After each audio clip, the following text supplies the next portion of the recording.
पैसे म्हणजे लोक आम्हाला जे पैसे देत आहेत ते एवढी करायला देत नाही. बरोबर.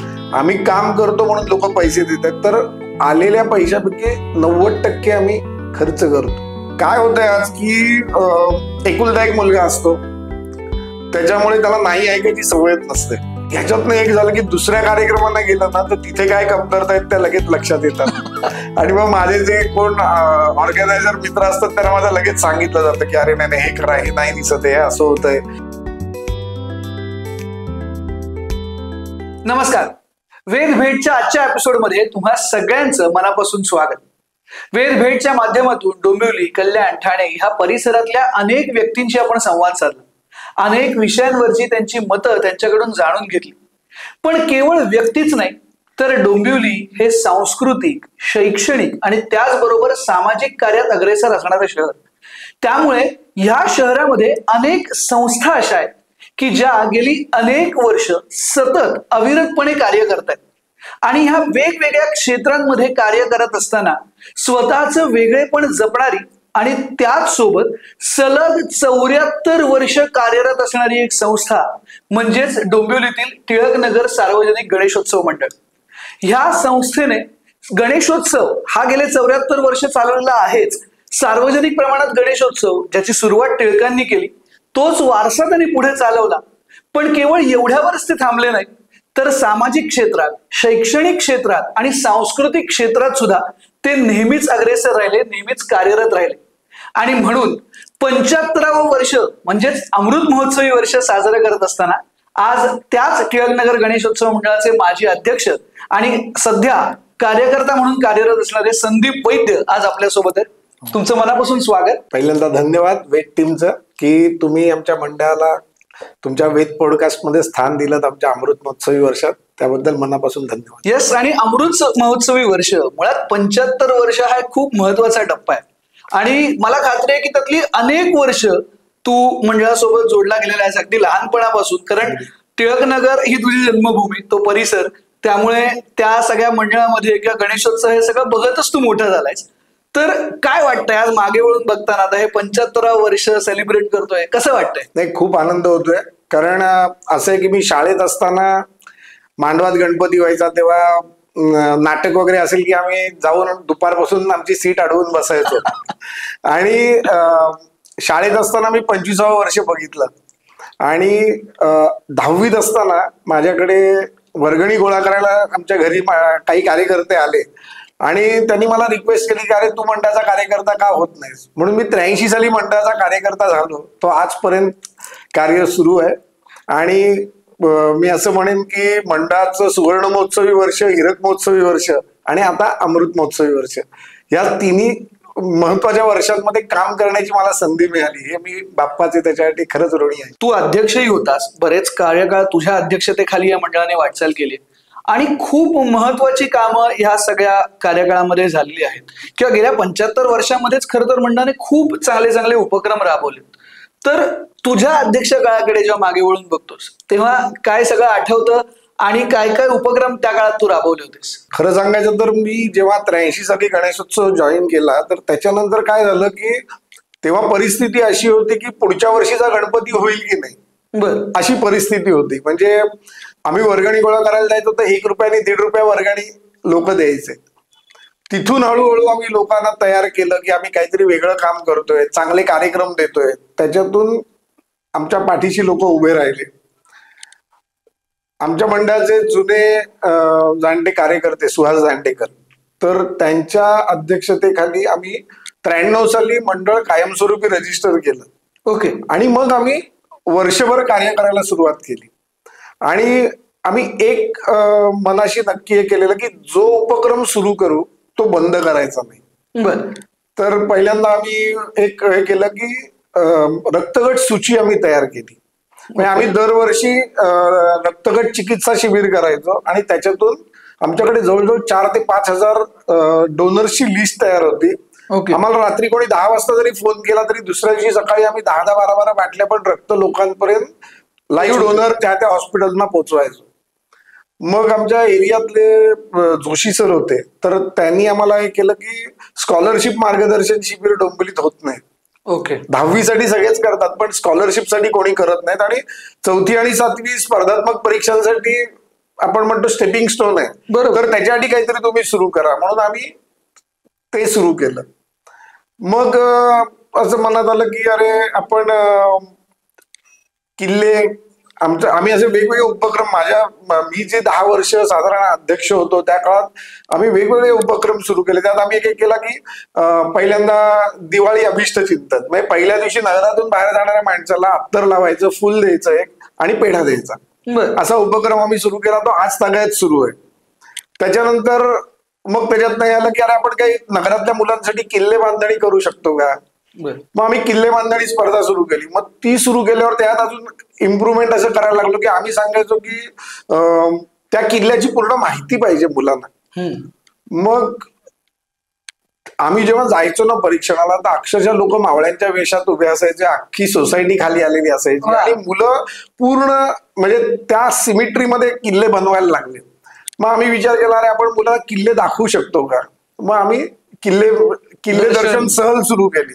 आणि ह्याच्यामध्ये ना कुठेही म्हणजे असं पैसे कमवणं वगैरे हे नव्हता की नेक टू नेक किंवा प्रसंगी लॉस पण झालेला आहे मंडळाला. मग हे करता करता आमच्या मनात आलं की अरे काहीतरी गाण्याच्या ह्याच्यात काही करू शकतो का आपण. म्हणून आम्ही ना 95 साली पहिल्यांदा शारदीय संगीत महोत्सव केला. ओके. आणि दिग्गज कलाकार आले, पण शास्त्रीय संगीतातला डोंबिवलीतला असा जे नावाजलेल्या संस्था होत्या त्यांनी सोडून केलेला हा पहिलाच कार्यक्रम. टिळकनगर शाळेच्या ह्याच्यात 3-3 दिवसाचे 2 वर्ष आम्ही केले, पण दुर्दैवाने त्यात खूप लॉस झाल्यामुळे आम्ही मग ते शास्त्रीय संगीताच्यातनं एकच तो कार्यक्रम की ज्यातनं आम्ही माघार घेतली. पण त्याच्यातनं आम्ही लगेच वसंत व्याख्यानमाला सुरू केली. मग त्याच्यामध्ये विद्यावाचस्पती शंकर अभ्यंकरांचे मोठमोठ्या व्याख्यानमाला झाल्या, सुगं शेवड्यांच्या झाल्या. मग त्याला जोडूनच आम्ही कार्यक्रम करायला लागलो. आणि मग ते वसंतोत्सव, म्हणजे हा वसंतोत्सव जो सुरू झाला तो माझ्या कारकिर्दीत झालेला आहे. अनेक दिग्गज म्हणजे आपण काय म्हणूया की सामाजिक कार्यकर्ते, वेगवेगळ्या विषयावर बोलणारे चांगले वक्ते, दिग्गज कलाकार हे त्या काळात आमच्याकडे मंडळात येऊन गेलेले. त्याच्यानंतर माझ्या या कारकिर्दीत महत्वाचा टप्पा म्हणजे डोंबिवलीतलं आमचं एकमेव मंडळ असेल की आम्ही स्वतःची वास्तू घेतली. आणि तिथे आजही आमचं ऑफिस व्यवस्थित सुरू आहे. त्यासाठी पण तेव्हा आम्ही फंड रेझिंग केलं खूप चांगलं. आणि मग आधी वसंतोत्सव, मग मकरोत्सव सुरू केला. असे काय त्या वेळेप्रमाणे आम्ही उपक्रम वाढवतोच आहोत. पण मेन हा टप्पा माझा जो 10 वर्षाचा होता, त्यात हे सांस्कृतिक मोठे कार्यक्रम सुरू झाले, मुलांसाठीचे काही सुरू झाले. म्हणजे तेव्हा सामाजिक, शैक्षणिक, सांस्कृतिक अशा तिन्ही याच्यात आम्ही चांगले कार्यक्रम सुरू केले. आणि त्याचा आनंद आहे की पुढची पिढी पण ते चालू ठेवलेत सगळ्यांना. आणि आता तू पुढच्या पिढीविषयी म्हणालास की मला खात्री आहे तुम्हाला तसं शाळेत असताना 25वं वर्ष, म्हणजे त्याच्या आधी तुझे वडील किंवा आधीची पिढी सगळी कार्यरत होती. तू गेली जवळपास आता 50 वर्ष कार्यरत आहेस आणि आता पुढची पिढी. सो ह्या पिढ्यांमधून हे सगळं हस्तांतरित झालंय गेल्या 75 वर्षामध्ये. आणि आता नवीन पिढी सगळी कार्यरत आहे. हे 75वं वर्ष ती नवीन पिढी वेगळ्या उत्साहाने सेलिब्रेट करते. तर कसा आहे हा म्हणजे प्रवास, कारण ती त्यांच्या पद्धतीने काहीतरी नवीन टेक्नॉलॉजी घेऊन नवीन पद्धतीने काहीतरी करते, कसं होतंय. म्हणजे आता जर बघायला गेलं तर आजच्या तारखेला पण आमच्याकडे जवळजवळ 25 ते 30 असे कार्यकर्ते आहेत की जे 11वी ते TY या वयोगटातले आहेत. मला वाटतं की खूप जण मला असं म्हणतात की तुमचं एकमेव मंडळ असेल की जिकडे यंग क्राऊड आहे. आणि त्यांच्याशी मॅच करायचा आम्ही सतत प्रयत्न करत असतो. की कारण काय आहे की ज्या गोष्टी आहेत ज्या आम्ही पूर्वी केलेल्या नाहीत, म्हणजे आता जसं सोशल मीडिया आहे, मग पेड प्रमोशन करणं, हे करणं. तर आता आम्ही जे 6 कार्यक्रम केले त्याला आम्ही त्यांचं सगळं ऐकलं की कसं करायचं, काय करायचं, किंवा हे रील बनवणं, तुमचं काय स्टेटस ठेवणं, हे सगळं आमच्यासाठी नवीन आहे. पण आम्ही ते मॅच करतोय की ते लोक करतात, तर मंडळातला एक आणि एक कार्यकर्ता ते स्टेटस ठेवणं, रील ठेवणं हे सगळं चालू आहे. पण त्याच्यामुळे कसं की त्यांनाही विश्वास मिळतो आणि ते आनंदाने येत आहेत, नवीन नवीन काही संकल्पना आणतायत, त्याही आम्ही घेतोय. कारण शेवटी बॅटल पुढे न्यायचं असेल तर त्यांनाही तयार करायलाच पाहिजे, त्याच्याशिवाय नवीन मुलं येणार नाहीत मंडळाकडे. बरोबर. आणि खरं तर तुमचं गणेशोत्सव मंडळ असं आहे की त्याची एक खासियत आहे, सजावट हा एक खूप महत्वाचा भाग असतो की दरवर्षी गणेशोत्सवातली जी आरास असते ती खूप प्रसिद्ध आहे. तर त्याच्याविषयी काय सांगशील? त्याच्याविषयी सांगायचं तर संजय दबडे जे जागतिक कीर्तीचे कला दिग्दर्शक आहेत, तर ते टिळकनगरचे राहणार आहेत, माझी टिळकनगर वासी आहेत. 50व्या वर्षी मी सहज त्यांना एक केलं की बाबा मंडळाचं सुवर्ण महोत्सवी वर्ष आहे, तर तुम्ही काही डेकोरेशन करू शकाल का इकडे? तर ते लगेच तयार झाले. आणि असं आहे की त्यांनी पहिल्या वर्षी जे आमच्याकडे भव्य आरास केली त्याचा लोकसत्ताच्या पहिल्या पानावर फोटो आला. आणि त्याच्यानंतर असं झालं की त्यांना एवढी प्रसिद्धी मिळाली त्यातनं, कारण ते ना असे प्रसिद्धीसाठी मागे लागणारे नाहीयेत, आणि मंडळाच्या माध्यमातून त्यांना दरवर्षी इतकी प्रसिद्धी मिळाली. आणि मग वेगवेगळ्या देशांच्या संस्कृती करताना त्यांना काय व्हायला लागलं की डोंबिवलीत लहानच मोठे झालेले असल्यामुळे त्यांना डोंबिवलीतल्या लोकांचे फोन यायचे, त्याचं त्यांना खूप अप्रूप वाटायचं की लोक मला माहिती विचारतात. ते आम्हाला सांगायचे, अरे कोणी खरवडून काढला ना रंग तरी हरकत नाही, मी परत येऊन करेन. पण ते स्वतः येऊन दरवर्षी इथे काम करण्याचा आनंद घेतात आजपर्यंत. आणि आता हे 75वं वर्ष आहे, म्हणजे जवळजवळ त्यांचं 26वं सलग वर्ष आहे की जे आमच्याकडे डेकोरेशन करणार आहेत. आणि त्यांची खूप मनापासून इन्व्हॉल्वमेंट आहे टिळकनगरच्या गणेशोत्सवात. त्या कोइन्सिडन्स पण असं आहे की त्यांनी पहिल्या वर्षीच आमच्याकडे डेकोरेशन केलं 50व्या वर्षी, आणि पुढच्याच वर्षी त्यांना लक्ष्मी मित्तलांच्या मुलीचं मोठं पॅरिसमध्ये लग्नाचा सेट मिळाला. तर त्याच्यामुळे त्यांची ती अटॅचमेंट वाढली इकडे म्हणा, किंवा त्यांना खूप म्हणजे लोक जे फोन करतात, लोक मुलाखती घ्यायला येतात, त्याच्यातून त्यांना असं वाटतं की मी बाहेर कुठे नाव कमवत नाही, तेवढं मला टिळकनगर मधनं मिळतं. त्याच्यामुळे ते खूप, पण त्याच्यामुळे एक झालं की आमचा गणेशोत्सव खूप ठाणे जिल्ह्यापर्यंत पसरला, नाव झालं खूप चांगलं. एकच झालं की गणेशोत्सवातले जे सांस्कृतिक कार्यक्रम होते ते पूर्णपणे बंद झाले, कारण लोकांची डेकोरेशन बघायला एवढी गर्दी होते की आम्ही कार्यक्रमांसाठी स्पेअर करू शकत नाही असं. आणि थोडं काही गव्हर्नमेंटचे जे नॉर्म्स आले त्याच्यामुळे 10 वाजता कार्यक्रम बंद करायला लागतात, त्याच्यामुळे पण आम्ही कार्यक्रम पूर्णपणे बंद केले. आणि आता ते वसंतोत्सव किंवा आता मकरोत्सवात होतात. आणि टिळकनगर गणेशोत्सव मंडळाचं जसं डेकोरेशन हे एक वैशिष्ट्य आहे, त्याचप्रमाणे मिरवणूक ही सुद्धा तिची खूप वैशिष्ट्यपूर्ण असते. तर ह्या 75व्या वर्षाच्या निमित्ताने काही नाविन्य असणार आहे का त्यामध्ये? एक सांगतो की मंडळाची मिरवणूक ही पूर्वीपासून खूप फेमस आहे की आमचा पालखीत बसलेला बाप्पा आणि त्याच्या बाजूला अब्दागिऱ्या घेऊन आमचे कार्यकर्ते आणि लेझिम झांज खेळणारे असंख्य टिळकनगरवासी किंवा डोंबिवलीकर असं आहे. गेली 15 वर्ष साधारण महिलांचं लेझिम पथक हे मंडळाचं एक नवीन आपण म्हणूया की डोंबिवलीकर ते लेझिम पथक बघायला मोठ्या संख्येने आमच्या मिरवणुकीला उपस्थित राहतात, किंवा टिळकांच्या पुतळ्यासमोर जे त्या लेझिम पथकाचं जे प्रेझेंटेशन असतं ते बघण्यासाठी पण हजारो लोक उपस्थित असतात. यावर्षी आम्ही वेगळं काही करायचा प्रयत्न करतोय, तर त्याच्यातनं एक लेझिम पथक असेल, साधारण एक 50 ते 60 महिलांचं लेझिम पथक आहे. त्याच्याबरोबरीने तुतारी आणि शंख वादन ही केलं जाणार आहे, आणि त्याच्यासाठी पण मोठ्या संख्येने महिला आलेल्या आहेत. आणि दरवर्षीप्रमाणे आपले तामणकर सर त्याच्यासाठी मेहनत घेत आहेत. साधारण आठवड्यातनं 3 वेळा गेला मला वाटतं 1.5 महिना झाला सुरू झालेले आहेत. आणि आता जसं गणपती जवळ येईल तसं रोजची प्रॅक्टिस सुरू होईल. पण ते एक आमचं आता म्हणजे नुसती असं होतच, म्हणजे मी माझ्या कॉलेज लाईफ पासून जे बघत आलो तर 500-600 महिला आणि पुरुष लेझिम खेळतायत आणि आमची मिरवणूक पंचायत विहिरीपर्यंत जायची. आता ते स्वरूप जरा असं आलंय की आता नवीन जनरेशन खेळण्यापेक्षा व्हिडिओ शूटिंग करण्यात जास्त धन्यता मानते. माझी यावर्षी रिक्वेस्ट आहे की 75वं वर्ष आहे, तर अनेक माजी कार्यकर्ते पुन्हा मुंबईपासून येणार आहेत मिरवणुकीसाठी, तर नगरातल्या आणि डोंबिवलीतल्या तरुणाईनी पण आमच्या लेझिम खेळण्यासाठी सामील व्हावं आणि त्याचा आनंद घ्यावा असं मला वाटतं. आणि केवळ टिळकनगर गणेशोत्सव सार्वजनिक मंडळच नाही, तर तू वेगवेगळ्या क्षेत्रांमध्ये कार्यरत आहेस. कारण डोंबिवलीतल्या अनेक संस्था आहेत की ज्याच्या पदाधिकाऱ्यांच्या यादीमध्ये संदीप वैद्य हे नाव दिसतं, किंवा अगदी गेले अनेक वर्ष चालू असलेला देवगंधर्व महोत्सव त्याचं उपाध्यक्षपद तू काही काळ भूषवलं होतंस. रोटरी क्लब असतील, किंवा डोंबिवलीमधलं स्वरतीर्थ सुधीर फडके स्मृती समिती असेल, किंवा नागरी अभिवादन न्यास असेल, अशा अनेक संस्था आहेत की ज्या माध्यमातून तू कार्यरत असतोस. मुळात नोकरी आणि हे सगळं सांभाळून नेमकं समाजकार्य हे कसं काय घडलं? ते खरं सांगतो, बाप्पाची इच्छा होती, घडत गेलं. पण एक होतं की आपण म्हणतो ना की आपण निस्सीमपणे काम करत राहिलं, आपल्याला वाटत असतं की आपल्याला कोण बघत नाहीये, पण लोक आपल्याकडे बघत असतात. आणि त्याच्यातूनच मला असं वाटतं की मंडळाचं जे काम झालं, मंडळाचं जे नाव पुढे पुढे गेलं, तर त्याच्यामुळे काही संस्थांमध्ये मला घेतलं गेलं. म्हणजे आता तू जे म्हणाला स्वरतीर्थ आहे किंवा भारत विकास परिषद आहे किंवा नागरी सत्कार आहे, तर इथे मला त्यांचे जे पूर्वीचे ट्रस्टी होते त्यांनी मला समोरून विचारलं की तुला येऊन काम करायला आवडेल का. कारण माझं एक असं होतं की मी बॅकस्टेज वरचा माणूस आहे, मला कधी स्टेजवर मला जास्त बोलणं बिलणं जमत नाही, पण मागे राहून काय त्रुटी आहेत त्या दिसतात. त्याच्यामुळे मला प्रत्येक कार्यक्रमात लोक असं म्हणतात, तू मागे राहा, आलेल्यांना सगळ्यांना ओळखतो, त्यांचं स्वागत कर, आपल्या सगळ्यांची चांगलं आदरातिथ्य करू शकतो, आणि मागे राहून जे कमी तिथे आम्ही असं आहे. पण स्टेजवर मला कधी जायला जमत नाही. पण त्याच्यातून या सगळ्या संस्थांमध्ये मी आलो.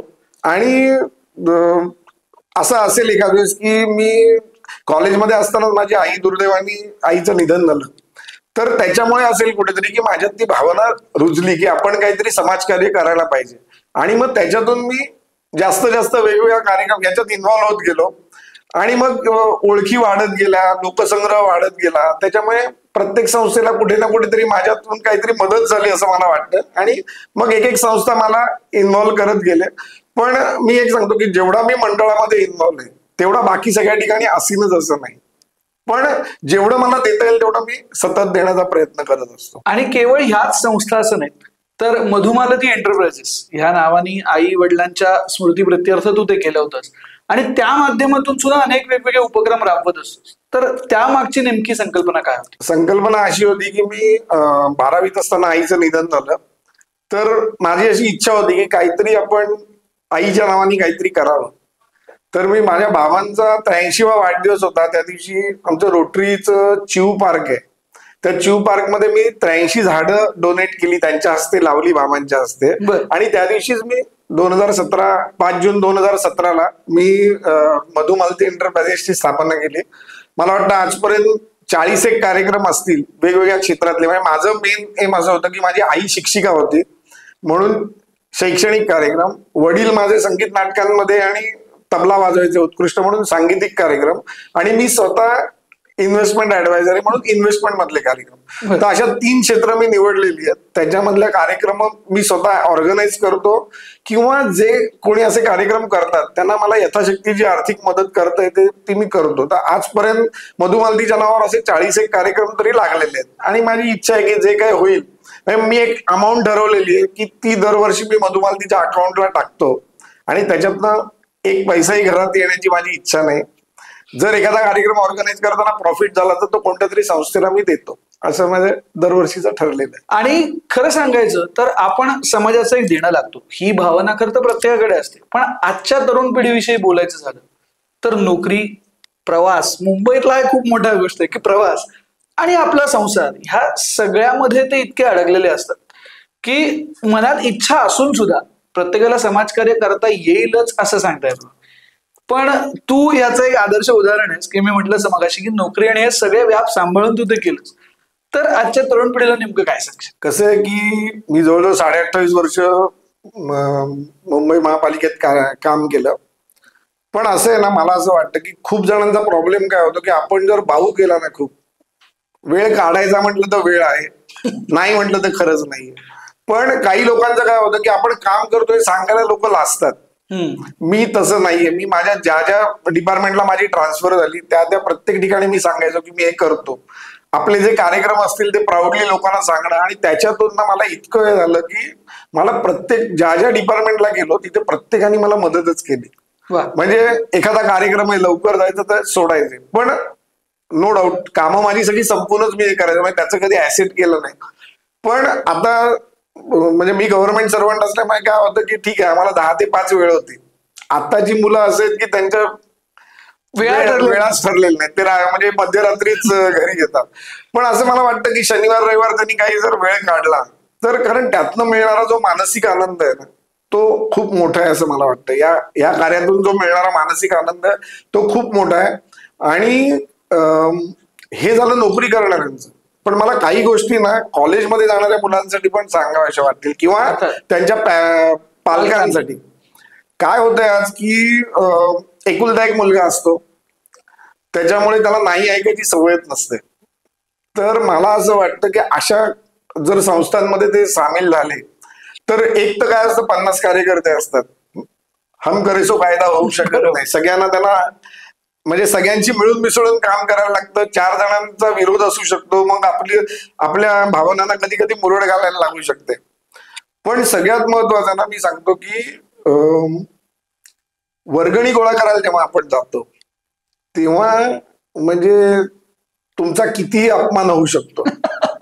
म्हणजे मी सांगतो की म्हणजे मी कॉलेजमध्ये वगैरे असताना लोकांनी तोंडावर दारं आपटलेली आहेत, पण मला असं वाटलं की तिथूनच आमचा इगो नष्ट झाला. माणसाला जर इगो घालवायचा असेल ना तर अशा संस्थांमध्ये त्यांनी यावं. कारण हा इगोच आज आपण बघतोय की बाहेर इतक्या आत्महत्या होत आहेत मुलांच्या की त्यांना लगेच फ्रस्ट्रेशन येतं, फटीग येतो. आणि दुसरं काय होतं की कन्व्हिन्सिंग पॉवर गेले. मी म्हणेन तेच खरं. म्हणजे आता मी सांगतो ना की एखाद्या वर्गणीदारांनी म्हणजे कॉलेज दिवसातलं सांगतोय की ₹1.5 11 रुपये वर्गणी केली तर त्यातनं मिळणारं मानसिक समाधान आणि जो आनंद होता ना तो खूप मोठा होता. आणि सतत संपर्क केल्यामुळे ना मी सांगतो की अक्षरशः आम्ही जी माणसं ₹1.5 वर्गणी द्यायची ती आज ₹1000 देत आहेत. म्हणजे हा सतत त्यांच्या समोर आम्ही राहिल्यामुळे हा फरक पडलाय असं मला वाटतं. कन्व्हिन्सिंग पॉवर येते, कम्युनिकेशन स्किल येतं. आज आपण ह्या ज्या गोष्टींसाठी लाखो रुपये मोजतो ते मला असं वाटतं की अशा संस्थांमध्ये काम केलं तर त्याच्यातनं तुम्हाला ते मिळू शकतं. दुसरं असं होतं की संस्थेमध्ये दिग्गज कलाकार आले, म्हणजे त्याच्यानंतर संदीप वासलेकरांसारखे जागतिक कीर्तीचे शांतिदूत आलेले आहेत, अनेक मोठमोठे कलाकार आले. तर त्यांच्याशी बोलताना मला असं वाटतं की हे कम्युनिकेशन मोठ्या लोकांशी कसं असायला पाहिजे. मग ह्याचा उपयोग मुलांना पुढे जाऊन इंटरव्ह्यू वगैरे देण्यासाठी होऊ शकतो. किंवा कधी म्हणजे आता मी म्हणतो ना की मला असं कधी वाटलंच नाही की हा मोठा नेता आहे, हा मोठा कलाकार आहे. तुम्ही जर ओपन असाल आणि ते सगळं मला मंडळाने दिलं, मला असं वाटतं की माझ्या व्यवसायामध्ये पण मी एखाद्या वेळेस त्याच्यामुळे सक्सेस झालो असेल. पण अशा काही गोष्टी मी ठरवून ठेवलेल्या की म्हणजे आपण म्हणूया ना की समाजकार्य करताना काही गोष्टी ज्या माझ्यात बदल झाला की नकाराला मी कधी घाबरलो नाही. दुसरं असं आहे की समाजकार्य करताना कधीच मी व्यवसायाचा विचार मनात आणला नाही. म्हणजे गणपतीच्या 10 दिवसात मी माझ्या व्यवसायाच्या बॅगेला कधी हात लावायचो नाही. मला सगळेजण म्हणाले अरे एवढे सेलिब्रिटी तुझ्या ओळखीचे आहेत, तर मी म्हणायचो ते सेलिब्रिटी माझ्या गणेशोत्सवामुळे ओळखीचे आहेत, त्यांना मी धंद्यासाठी कधी माझ्या अप्रोच झालो नाही. आणि पॉझिटिव्ह म्हणजे कसं होतं की लोकांनी एक नकार ऐकला ना, म्हणजे आता माझा जो व्यवसाय गुंतवणुकीचा त्याच्यामध्ये कसं आहे, जो सुरू करतो ना त्याला वाटतं की मित्र आणि नातेवाईक हेच माझे पहिले क्लायंट आहेत आणि ते तुम्हाला लगेच नाही म्हणतात आणि मग माणसाचं तिथंच मोराल डाऊन होतं. तर हे मला माझ्या गणेशोत्सवाने शिकवलं की आपली माणसं ही पहिल्यांदा चाचपणी करण्यासाठी नाहीयेत, तर तुम्ही दुसऱ्यांशी बोला जास्त जाऊन. आणि ते बोलण्याचं स्किल मला तिकडनं आलं. आणि दुसरं काय की तुम्ही असं काहीतरी तुमचं क्रिएट करा की जास्त उगाच मागे लागून, नाही तर समोरून कोणतरी एजंट आला की लोक फुटपाथ बदलतात तशी पण वेळ येणार नाही बघा. पण ह्या पॉझिटिव्ह गोष्टी मला माझ्या मंडळाने दिल्या असं मला वाटतं. आता तू जसं म्हणालास की मंडळाच्या कार्यकर्ता म्हणून असल्यामुळे अनेक गोष्टी शिकायला मिळाल्या त्या कामामधून किंवा इतर सामाजिक कार्यामधून सुद्धा अनेक सेलिब्रिटीज असतील किंवा इतर अनेक दिग्गजांशी संवाद साधताना कम्युनिकेशन स्किल डेव्हलप झाली किंवा खूप काही गोष्टी शिकायला मिळाल्या. पण ह्याच एक उलट चित्र बघायला गेलं तर ह्या मंडळांमध्ये किंवा अशा कार्यामध्ये काम करत असताना अनेकदा अडचणी येतात, अनेकदा काही कार्यक्रम कॅन्सल होतात, पावसामुळे काही गोष्टी रद्द होतात, खूप गोष्टी होतात. आणि मग अशा वेळी ते मॅनेज करणं ह्यातून एक वेगळं शिक्षण मिळतं. तर आता गेल्या 50 वर्षात तू मंडळाचा कार्यकर्ता आहेस, अशा काही आठवणीतले काही प्रसंग आहेत का, असे काही किस्से आहेत का? नाही, असं खूप शिकायला तर खूप मिळतं.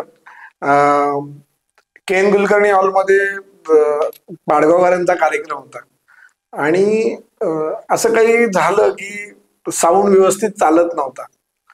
तर त्यांनी सांगितलं की बाबा तुम्ही बघा काहीतरी साऊंडचं पाहिजे. तर आता करणार काय, तर त्यावेळेला म्हणजे मी हे कॉलेजमधलं सांगतोय, तर आम्ही सायकलवरून मी गणेश मंदिरात गेलो. गणेश मंदिरात कार्यक्रम सुरू होता आणि मी आपले टिटू कुलकर्णीचे ते वडील नाना. नानांना मी भेटलो. नाना म्हटलं असाचा प्रॉब्लेम झालाय. ते म्हणतात की साऊंड बरोबर लागलेलं नाहीये. तर नाना स्वतः आले, त्यांनी तो साऊंड ऍडजस्ट करून दिला, दुसऱ्याचा साऊंड असू नये, आणि तो कार्यक्रम झाला. पण म्हणजे हे केवळ ओळख असल्यामुळे तेव्हा होऊ शकलं. मग पुढे पण असं कधी कधी गणपतीत कार्यक्रम, आता आमच्याकडे एकदा मोहन जोशी येणार होते आणि मोहन जोशीने आयत्या वेळेला सांगितलं की अरे मला घ्यायला फिल्मिस्तान स्टुडिओला या. मग मुंबईत कोण माणूस आहे, त्याच्याशी ओळख काढून त्याला तिकडे गाडी घेऊन पाठवून त्यांना घेऊन यायला लागलं. एकदा आमच्याकडे काही कलाकार आलेले आणि ते टिळकनगर करत टिटवाळा नगर गेले, पुढे टिटवाळ्यापर्यंत पोहोचले ते. आणि मग त्यांना तिकडनं वाट दाखवून त्यांना आणणं, किंवा वेळप्रसंगी कधी कधी असं झालेलं आहे की अशा लोकांना पटकन घरी घेऊन जायला लागायचं, कारण हॉल भरलेला आहे, ते आल्यावर तयार कुठे होणार. तर 11 आवरला घरी घेऊन जायला लागायचं कोणाच्या तरी, असंही झालेलं आहे. पण जास्त म्हणजे असं काही अडचणी म्हणजे साऊंड सिस्टीम किंवा ह्याच्यात जास्त झालेल्या आहेत, कारण आम्ही तसे बऱ्यापैकी फुलप्रूफ कार्यक्रम करतो. पण ह्याच्यातनं एक झालं की दुसऱ्या कार्यक्रमांना गेलं ना, तर तिथे काय कमतरता आहेत त्या लगेच लक्षात येतात. आणि मग माझे जे कोण ऑर्गनायझर मित्र असतात त्यांना माझं लगेच सांगितलं जातं की अरे नाही हे करा, हे नाही दिसत आहे, असं होतंय. कोण आलंय तर तो लक्ष असतं की VIP कोणी आला तर त्याच्याकडे सतत लक्ष असतं. तर या फायदा तर झाला, पण खूप काही शिकायला मिळालं. म्हणजे मी म्हणतो की इमिजिएट ऍक्शन घ्यायला जी जमायला लागली ना, ती आमच्या फॅमिली फंक्शन्स मध्ये खूप उपयोगाला येते. त्याच्यामुळे मला असं होतं की आमच्या घरातल्या प्रत्येक मोठ्या फॅमिली फंक्शनला मी नसलो तर लोकांना चालत नाही. मी असेल त्या दिवशीच ते फंक्शन होतात, कारण सगळी जबाबदारी माझ्यावर असते. पण कमिंग बॅक टू पुन्हा एकदा टिळकनगर गणेशोत्सव मंडळ, की कोविडचा काळ हा खरं तर खूप कठीण होता सगळ्यांकरता, पण ह्या काळामध्ये सुद्धा टिळकनगर गणेशोत्सव मंडळ यांनी खूप चांगलं कार्य केलं. तर तो सगळा काळ, त्या काळाविषयी काय सांगशील? कोविडचा काळ म्हणजे कसं की 2 वर्ष गणपती झालाच नाही. म्हणजे 1 वर्ष तर आम्ही आमच्या अध्यक्ष सुशील भावे त्यांच्या घरी गणपती बसवला आणि पुढच्या वर्षी सुयोग मंगलमध्ये केला, पण कोणाला दर्शनाला येऊन दिलं नाही.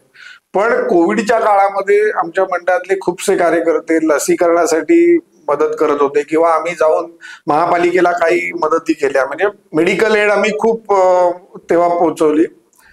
पण तसं ना, मला एक आता बोलताना आठवलं की कोविड पेक्षाही जास्त मदत ना 26 जुलैला आम्ही केली. म्हणजे 26 जुलैला 3 दिवस सगळे आम्ही अडकलेलो होतो मुंबईत कुठे कुठे, आणि नंतर डोंबिवलीत आल्यानंतर आम्हाला असं मनात आलं की अरे डोंबिवली आउटस्कर्ट्सला खूप घरांमध्ये पाणी गेलंय, त्यांना आपण काही मदत करू शकतो का. आणि आम्ही लोकांना अपील केलं, तर अक्षरशः एक गाळा भरेल एवढी भांडी आली आमच्याकडे. आणि मग आम्ही विचार केला आता करायचं काय. म्हणजे आम्ही सगळ्यांनी 10-10 दिवस रजा घेतल्या. लोकांकडे आम्ही सकाळी फिरायचो आणि त्यांच्याकडनं त्यांना काय हवंय नकोय ते बघायचो, त्यांच्यासाठी पिशव्या बनवायच्या आणि त्यांना नेऊन द्यायच्या. मग लोकांनी मला पैसे दिले, त्यातनं कितीशे किलो आम्ही धान्य आणलं, कांदे बटाटे आणले, हे सगळं लोकांना वाटलं. हे सगळं जवळजवळ 10 दिवस आम्ही करत होतो. आणि ते झाल्यानंतर आता आम्ही सुस्कारा सोडला की बास, कारण आम्ही एवढे पावसात फिरले, त्या पाण्यामध्ये आणि याच्यात फिरलेलो की आम्हाला घरचे म्हणायला लागले आता तुम्ही आजारी पडाल. तर आता बास झालं, सगळं आम्ही बंद केलं. आणि त्याच दिवशी आमच्याकडे एक डोंबिवलीतले गृहस्थ आले, ते धरमसिंह मोरारजीला होते. त्यांनी सांगितलं की तुम्ही खूप चांगलं काम करताय आणि लोकांपर्यंत सामान पोहोचवताय, मला कळलं, म्हणून आमच्या कंपनीने जी मदत आणलेली त्यातली 100 ब्लँकेट मी तुम्हाला द्यायला घेऊन आलोय. आणि त्यांनी आम्हाला ती 100 ब्लँकेट आणून दिली. ती परत आम्ही पुढच्या 7-8 दिवसात कोणाला गरज आहे ते बघून वाटली. पण म्हणजे की कार्यकर्त्यांची फौज असल्यामुळे हे करू शकलो आणि लोकांचा विश्वास होता, त्याच्यामुळे आम्हाला फंड रेज पण झाले की लोकांनी आम्हाला की आम्ही व्यवस्थित काम करतोय म्हटल्यावर खूप अनेक मदत झाली. आणि केवळ तेवढंच नाही, तर आता ह्या 75व्या वर्षाच्या निमित्ताने सुद्धा अनेक वेगवेगळे उपक्रम तुम्ही राबवलेत. त्याच्यामधला एक महत्वाचा उपक्रम होता की ज्यामधून तुम्ही थेट काश्मीर मधल्या शाळांना मदत केली. तर नेमकं काय होता तो उपक्रम आणि कशा पद्धतीने ती मदत झाली? सेतू एखाद मदतीचा हा आमचा तो उपक्रम आहे. या उपक्रमाअंतर्गत आतापर्यंत आम्ही 2दा फंड रेज केलेले होते. एकदा आम्ही गावामध्ये 2 बंधारे बांधण्यासाठी पैसे गोळा केलेले, आणि एकदा आम्ही विहीगावच्या पुढे वाडा मोखाडा तालुक्यात काही शाळांमधल्या मुलांना 25 सायकली दिलेल्या, की त्यांना जे रोज 4-5 किलोमीटर लांबनं चालत येतात तर त्यांना आम्ही 25 सायकल डोनेट केलेल्या. तर आता असं झालं की 75व्या वर्षी काहीतरी चांगलं करायचं, दैदिप्यमान असा उपक्रम करायचा असं आमच्या मनात होतं आणि ते आमचा विचार चालू होते. आम्ही मिटिंग घेत होतो, जवळजवळ आम्ही 6 महिन्या अगोदरपासून सुरुवात केलेली. त्याच्यात आम्हाला हम चॅरिटेबल ट्रस्टचे मनोज नशिराबादकर आणि जयंत पित्रे आमच्या संपर्कात आले. त्यांनी आम्हाला सांगितलं की त्यांनी यावर्षी काश्मीरमध्ये 6 शाळांमध्ये वैज्ञानिक प्रयोगशाळा उभा करण्याचा उपक्रम त्यांनी हातात घेतलाय, तर तुम्ही काही मदत करू शकता का. मग असं झालं की आम्ही चर्चा केली खूप आणि मग आम्ही इनिशियली असं म्हटलं की एक शाळेसाठी लागणारे 5 लाख रुपये आहेत ते तरी आपण गोळा करूया आणि देऊया, की एक चांगला उपक्रम की म्हणजे पाकिस्तानच्या बॉर्डरच्या जवळपासच्या शाळा त्यांनी सिलेक्ट केलेल्या, की जेणेकरून एका शाळेत जर प्रयोगशाळा बांधली तर त्याच्यामुळे आजूबाजूच्या अजून 7-8 शाळांची मुलं तिथे प्रयोग करू शकते. आणि मग आम्ही काय करायचं, फंडरेज कसा करायचा, तर त्याच्यात मी एक संकल्पना आणली की आपण 6 कार्यक्रम करूया ज्याच्यातून लोकांना, डोंबिवलीकर हे सांस्कृतिक प्रेमी आहेत तर त्यांना आपण 6 चांगले दर्जेदार कार्यक्रम देऊया, त्याच्यातून आपण फंडरेज करूया आणि ते हम संस्थेला देऊया. आम्ही सुरुवात केली, साधारण गणपती मागचा 74वा झाला, लगेच आम्ही सुरुवात केली. हळूहळू लोकांचा रिस्पॉन्स येत गेला आणि खूप आनंद झाला की जवळजवळ 400 जणांनी आम्हाला त्याच्यामध्ये योगदान दिलं, जे तिकीट रुपी होतं ते. आणि मंडळाचे माजी कार्यकर्ते किंवा आत्ताचे मंडळातले कार्यकर्ते, त्यांनी काही जणांनी त्यांच्या कंपन्यांमधून CSR आणला, काही डोंबिवलीतल्या प्रतिष्ठित लोकांनी आमच्या मार्फत हमला देणगी दिली. असं करून आम्ही 5 लाखाचं टार्गेट ठेवलेलं, तर आमचे 11,20,000 रुपये जमा झाले. क्या बात आहे. आणि एकाच्या ऐवजी आम्ही 2 प्रयोगशाळा हे केल्या. तर त्यातली एक जम्मू काश्मीर खोऱ्यातल्या दशमेश नगरला एक प्रयोगशाळा दिली आम्ही आणि दुसरी प्रयोगशाळा ही उधमपूरच्या शाळेत झाली. आणि या म्हणजे सांगायला खूप आनंद, अभिमान आणि आपण काय म्हणूया की समाधान, की या दोन्ही प्रयोगशाळा जुलै महिन्यापासून कार्यान्वित झालेत. म्हणजे आमच्याकडे फोटो आलेले आहेत त्याचे आता, की त्या शाळेत मुलं येऊन प्रयोग करतायत. तरी खूप समाधानाची बाब आहे की आम्ही जे केलं त्याचं एंड युजर पर्यंत गेलं. आणि त्याच्यासाठी नक्कीच की हम चॅरिटेबल ट्रस्टचे मनोज नशिराबादकर यांनी एक खांबी तंबू लढवून तिकडे ते काम करून घेतलं सगळं आणि त्याच्यामुळेच ते शक्य झालं. पण एक समाधान आहे की 75व्या वर्षी एक चांगला उपक्रम आमच्या मंडळाकडनं झाला. आणि 75 हा महत्वाचा टप्पा आहेच, पण 75 म्हटल्यानंतर आता ऑटोमॅटिकली वेल लागतात ते 100चे. आणि खरंच गणेशोत्सव मंडळ टिळकनगरचं असं आहे की जे आम्ही सगळ्यांनी सुद्धा आम्ही मोठे होताना ते पाहिलंय आणि आमची सगळ्यांचीच इच्छा आहे की अर्थातच 100 वर्षापर्यंत किंवा त्याही पुढे हे असंच अविरतपणे सुरू राहावं, पुढच्या पिढीने हा वारसा घ्यावा. तर ह्या पुढचेही काही प्लॅन्स ठरले असतील, कदाचित पुढच्या 25 वर्षाचा एक कच्चा आराखडा तयार असेल, काय नेमकं ठरलंय? नाही, आता काय आहे की जे मेन आमचा फोकस अशा गोष्टीवर आहे की आम्ही जे उपक्रम सुरू केलेत ते पुढे चालू राहावे. यासाठी एक तर आम्ही खूप प्रयत्नशील आहोत आणि नवीन मुलांनाही त्या दृष्टीने आम्ही तयार करतोय. सामाजिक कार्य करताना असंच आहे की आम्ही असं म्हणतो की आम्ही पैसे, म्हणजे लोक आम्हाला जे पैसे देत आहेत ते एवढी करायला देत नाहीत. बरोबर. आम्ही काम करतो म्हणून लोक पैसे देत आहेत, तर आलेल्या पैशापैकी 90% आम्ही खर्च करतो. त्याच्यामुळे काय माहिती का की असं जे होतं की खूपशा संस्थांमध्ये की पैसे जमा झाले की त्याच्यावर येणारे डोमकावळे खूप येतात. तर आमच्याकडे अध्यक्ष आहे ना, त्यालाही वेळेला हातात झाडू घेऊन कचरा काढायला लागतो अख्ख्या हॉलचा. म्हणजे असं काही ठेवलेलं नाही की बाबा अध्यक्ष म्हणजे तो नुसते ऑर्डर सोडतोय आणि लहान मुलं काम करतात, तर असं काही नाही. आणि आम्हाला ती सगळ्यांना सवय आहे की जे आहे ना काम, ते पडेल ते काम करायचं.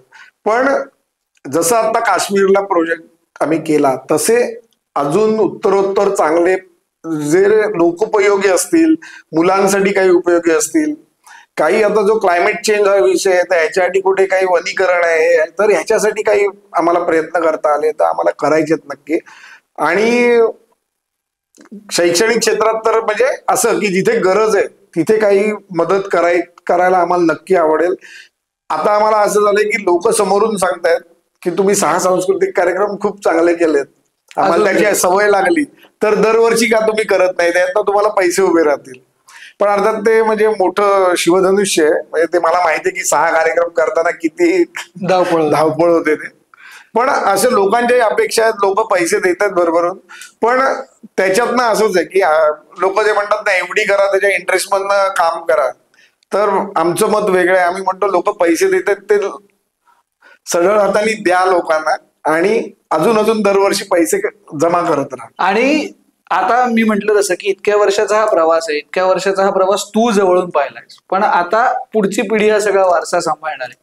विशेष करून गणेशोत्सव मंडळातला जे कार्यकर्ते आहेत आता पुढच्या पिढीतले, त्यांच्यासाठी हा प्रश्न आहे की तुम्ही एका पद्धतीने हे केलं, एका विशिष्ट टप्प्यावरून संस्थेला अजून एका वरच्या स्तरावरती नेलं, तर त्यांना जाता जाता काय सांगाल नवीन पिढीला, तुमची जी पुढची फळी तयार होते त्यांना, की हा पुढचा प्रवास कशा दिशेने जायला? नाही, नक्कीच. म्हणजे पुढची पिढी सगळी चांगलीच आहे. म्हणजे चांगले आपण काय म्हणू, उच्च शिक्षित कार्यकर्ते मंडळामध्ये आहेत, त्यांना व्हिजन चांगलं आहे आणि आम्ही जे उपक्रम करत होतो ते तर ते करतीलच, मला याची गॅरंटी आहे. पण नवीन पण ते काही उपक्रम शोधून काढतायत. फक्त असंच आहे, मी प्रत्येकाला तेच सांगतो की थोडा वेळ काढा.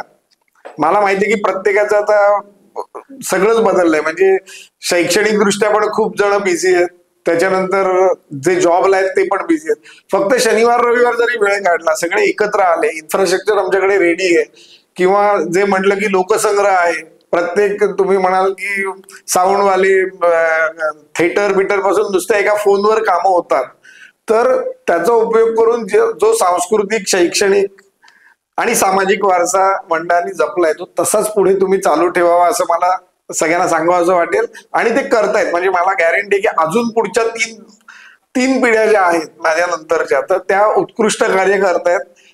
मग आम्ही जसं केलं, म्हणजे मी सांगतो ना की आम्ही पूर्वी असं केलेलं आहे अक्षरशः की वर्गणी गोळा करताना कळलं की हा मुलगा 10वीला बसलाय, तर आम्ही त्यांच्या पालकांना सांगायचो की त्याला मंडळात पाठवा. आणि तशी मुलं आलेली आहेत आणि आताही येत आहेत. म्हणजे आता आम्ही 2 वर्ष लेझिम कार्यशाळा घेतल्या, त्याच्यातनं आम्हाला जवळजवळ 25 कार्यकर्त्या मिळाल्या. आणि आश्चर्याची गोष्ट अशी आहे की टिळकनगर नाही तर टिळकनगरच्या बाहेरून पण खूप जण मिळाले. म्हणजे आम्हाला तो एक हे होतं की टिळकनगरच्या बाहेरचे लोक आमच्याकडे येतात आणि विचारतात की आम्ही टिळकनगरात राहत नाही पण आम्ही मंडळाचे कार्यकर्ते होऊ शकतो का. तर आम्ही असं काही एरिया बॅरियर ठेवलेलं नाही. जो येईल तो कार्यकर्ता, जो काम करेल तो कार्यकर्ता. त्यामुळे आम्ही स्वतःलाही कार्यकर्ते म्हणवतो, कारण जरी किती वर्ष झाली असली तरी एक कार्यकर्ता म्हणून काम करण्यात जो आनंद आहे तो वेगळाच आहे असं मला वाटतं. येस. आणि आज या अमृत महोत्सवी वर्षाच्या निमित्ताने तू इकडे आलास, आमच्याशी खूप छान गप्पा मारल्यास. आणि मला माहिती आहे की गणेशोत्सवाची तयारी चालू आहे, अवघ्या काही दिवसांवर गणेशोत्सव येऊन ठेपलाय, त्यामुळे तुम्ही सगळेजण त्या तयारीत बिझी असाल. पण तरी सुद्धा आज इकडे येऊन तू आमच्याशी गप्पा मारल्यास त्याबद्दल तुमचे मनापासून आभार. आणि एक छानशी भेट वस्तू, मॉम्स क्रिएशन हा डोंबिवलीतलाच एक ब्रँड आहे आणि त्यांचे रेडी टू ईट प्रोडक्ट्स आहेत. तर मला असं वाटतं की एखादी गणेशोत्सव मंडळाची मीटिंग असेल तर सगळ्यांना खाऊ म्हणून खायला नक्की आवडेल.